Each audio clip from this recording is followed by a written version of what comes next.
Meu irmão, minha irmã, a palavra que salva deste domingo é uma das mais belas que existe. Começa nos dizendo que Jesus foi à região de Cesareia de Filipe e ali colocou aos seus discípulos uma pergunta: o que as pessoas dizem que eu sou? Essa é a pergunta de Jesus aos discípulos. Quem as pessoas dizem que eu sou? Os discípulos, então, ouvindo essa pergunta, parecem, por um momento, ficarem meio atordoados, mas logo respondem: olha, as pessoas estão dizendo que o Senhor é João Batista, outros estão dizendo que é Elias, todos grandes nomes da tradição bíblica, da história do povo de Deus. E por isso as pessoas sabiam que Jesus era um dos grandes da história.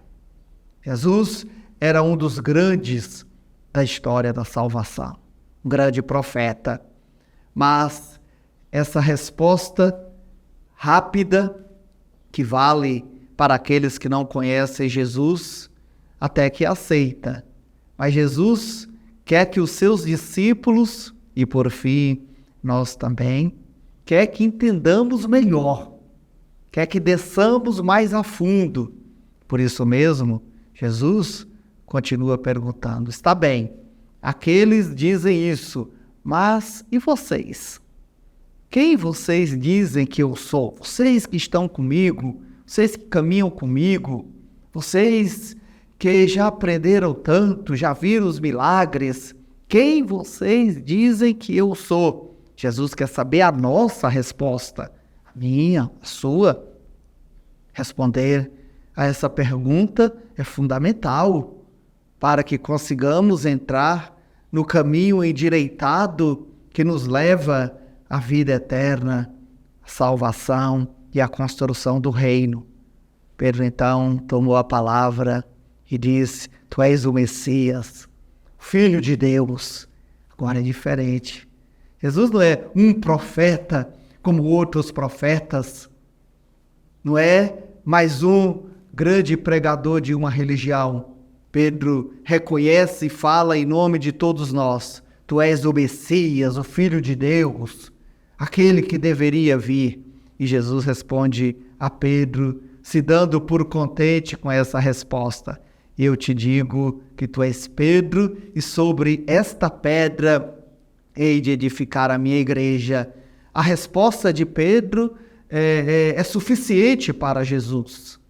Quando Pedro reconhece que Jesus é o Filho de Deus, o Messias, aquele que deveria vir, Jesus diz: é sobre esta fé que começa o reino de Deus. O reino de Deus começa sobre essa certeza que Jesus não é só mais um profeta. Jesus é o Filho de Deus, encarnado, vindo ao mundo para nos resgatar do pecado através da graça, nos dar a salvação. Pedro responde e Jesus se acontenta daquela resposta.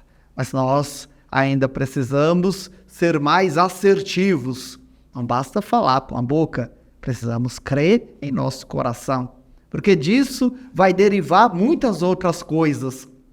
Acreditar que Jesus é o Filho de Deus, o Messias, aquele que deveria vir, e que ele fundou uma igreja, por exemplo, é consequência lógica, e que ele fundou uma igreja, a Igreja Católica, que teve em Pedro seu primeiro Papa nessa palavra, e depois a estrutura que se montou ao longo do tempo, é acreditar que Jesus é o Filho de Deus. Porque se eu digo, não, eu acredito que Jesus é Deus, mas depois não acredito na igreja que ele fundou e acredito em qualquer outra igreja por aí, então, na verdade, eu não dei essa resposta suficientemente. Ou então estou dizendo que o próprio Jesus se enganou, sendo Messias e Filho de Deus, e fundou uma igreja que não queria que permanecesse e continuasse no tempo.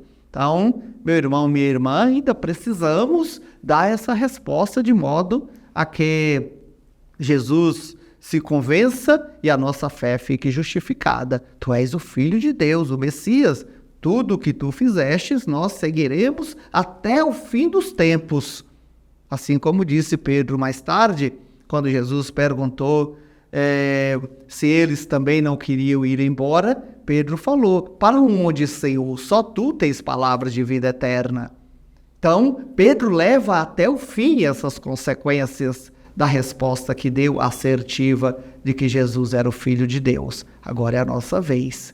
Nós também precisamos responder a essa pergunta. Dela depende tudo em nossa vida de crente, em nossa vida de fé. E essa é a palavra que salva deste domingo, meu irmão, minha irmã.